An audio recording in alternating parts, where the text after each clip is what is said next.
Hello, my darlings. Today we're going to talk about symbolism. We're going to talk about some of the plot from last chapters, but we're also going to talk about some of the plot and symbolism of the next chapters that you'll be reading.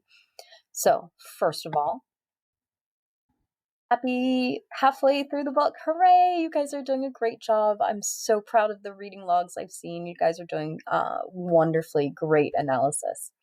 So, let's review some symbolism. First, guys might remember a little book we started in the beginning of the year called Lord of the Flies. Okay, so let's remember some symbolism there. We talked about how the names were symbolic and the people were symbolic. So we have Simon, who represents Jesus, and we have Ralph, whose name is symbolic. It means basically leader of the pack, the alpha male. And then we also have a character named Piggy. Remember him? Remember how he symbolized technology and science and logic because he was so smart? Well, there's something else that he symbolized, and we didn't get into it too much then because I wasn't sure how much background on the Holocaust you had. But let's take a look at some additional details. He was bullied because he was different. The boys on the island, they took away his name. He never gets a name. He's referred to as Piggy, and eventually they take away his humanity. They reduce him to nothing but a blob of fat right before Roger kills him. He is also killed, by the way. And then finally, you need to remember that this was written right after World War II, and William Golding was a soldier in World War II, so he lived through that. And so, what else does Piggy symbolize? He symbolizes people who were Jewish and who went through the Holocaust, who were killed in the Holocaust. Another way of seeing this is that his glasses broke. And we talked about how the glasses symbolize technology, but they also symbolize that moment of something else. The Germans, one night, the German Nazis dressed up just as regular Germans, but they vandalized all of the houses, all of the businesses, and all of the synagogues that were Jewish. They spray painted, they looted, they caught fire, they set fire. But one thing they did especially was they broke the glass. And that's why it's called Crystal Knocked, because it's the night of broken glass. So I think you can figure out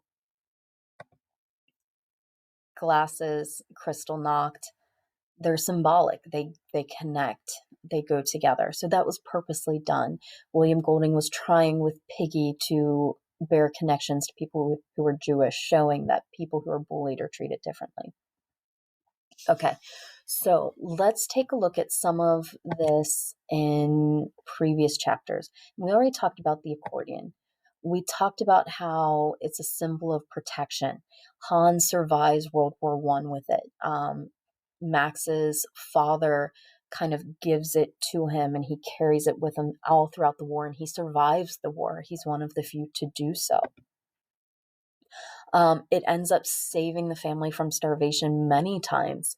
Hans plays it to get extra money when, people aren't accepting his work as a painter because he's not an official Nazi. And when Rosa Huberman loses her laundry things, at some point it's the accordion that's the only thing that's bringing in money for them. Okay, remember again, during Hitler's birthday, they couldn't find the Nazi flag, and eventually they find it behind the accordion. So it's almost like the accordion is hiding it from them. It's trying to keep them away, keep them safe from the Nazis and the Nazi ideas. And then finally, Max asks Hans if he still plays the accordion when he first comes, when he's asking for protection. So the accordion very much symbolizes protection. Let's try another something from a previous chapter. Hans Jr. refers to Jewish people as garbage. Now, here's why this is important. When you turn a person into an inanimate object, it takes away their humanity. We've talked about how it's hard to kill a human. It's something that most people will never do. The people who have killed will do it often with great difficulty. It's not hard to throw away garbage. People do that every day. You have probably thrown away garbage at one point. And so if you can associate humans with garbage, it makes it very easy to make that switch in your head. Oh, I'm not hurting a human, I'm taking care of garbage. So that's why this is a pretty big deal, actually. And it's also something that you should keep in mind in modern times. If anyone starts referring to a group of people as rats or as diseases or as something that isn't human, be aware of that person, because this is not always a good thing. Okay, let's also talk about the book burnings. So on page 109, Zuzak compares the books to neglected children, the books that are about to be burnt. They're waiting, they're neglected, they're children. The books are humanized. He's giving them humanity. This makes it more heartbroken to see them burnt. And it also kind of paints this image of children that are about to be burnt, neglected children. And this is indeed what happens in the concentration camps. People were burnt to death. In fact, Heinrich Heine, who went through the Holocaust, had a quote that said, "Where they burn books, they will in the end burn people." And that's indeed what happens.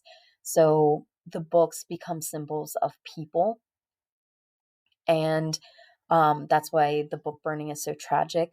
But also keep in mind, a lot of you ask questions. The books that were being burnt, they were written by Jewish people, by communists, possibly by Americans. So Mark Twain would have been burnt. Um, anyone who was different, anyone who the Nazis didn't like, only those books. The books that showed good Germans being good Germans, those were kept and valued by people. Okay, so that was the symbolism from previous chapters. Now I want you to see if you can do it. So see if you can answer some of these questions in bold. And with symbolism, sometimes it can be very easy to figure out the connections. Sometimes the connections are kind of vague. So don't worry about right or wrong, especially with this book, because there's so many right answers. So just the act of trying is great. Okay, so let's take a look at Ilsa, the mayor's wife. Let's think about her name real quick. Ilsa. Ilsa. She's ill. She's mentally ill. She sits in a cold library every day and thinks about her dead son. So she's got some mental problems here. So here are some things I want you to think about.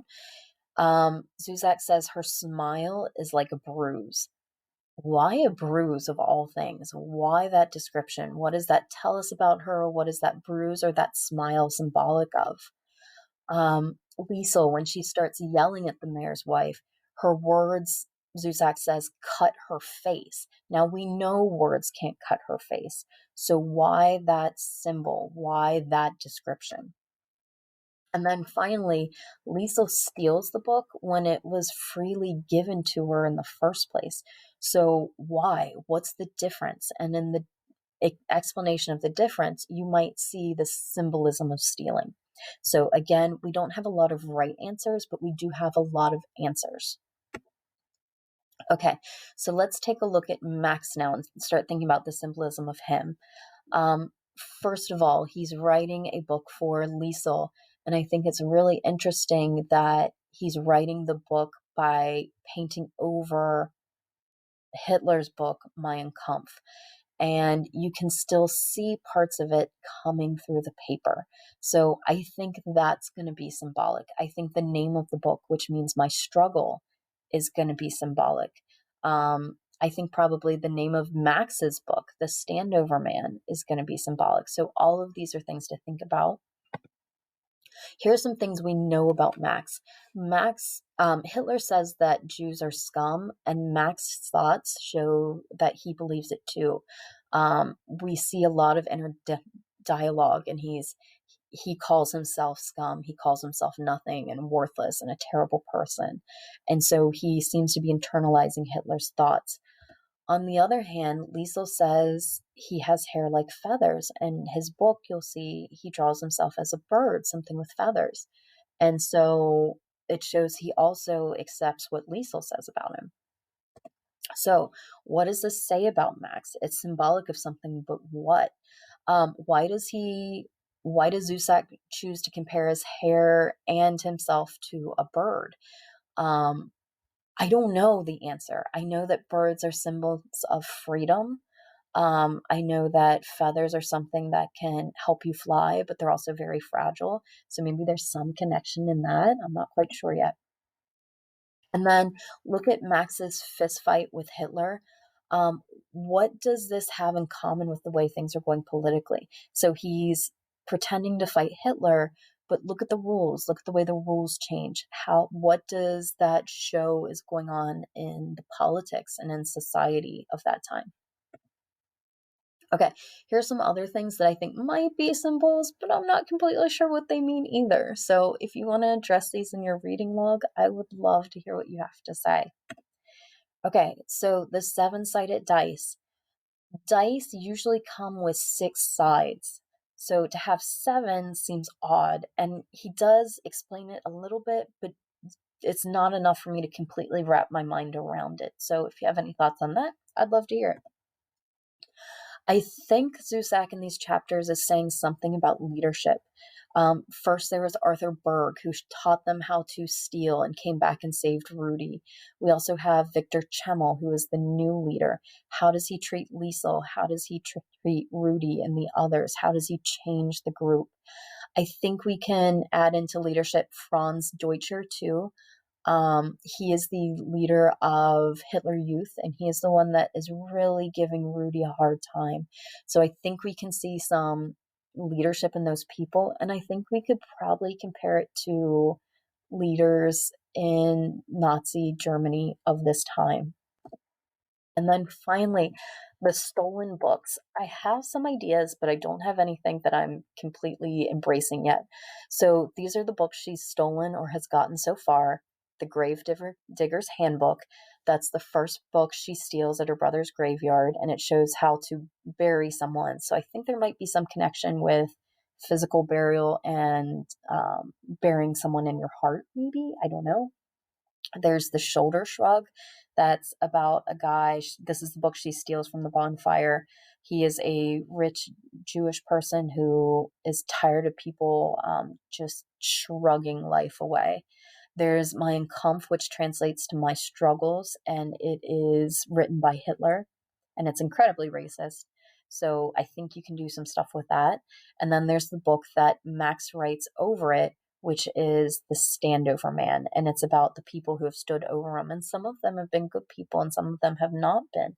So I think you can do some stuff with that. Please continue to read the book up to, I believe it's 303, and then do your reading log. I've been trying to answer questions that I've seen, but again, I've been really impressed with what you've written so far. So again, originality is key. I can't wait to see your thoughts.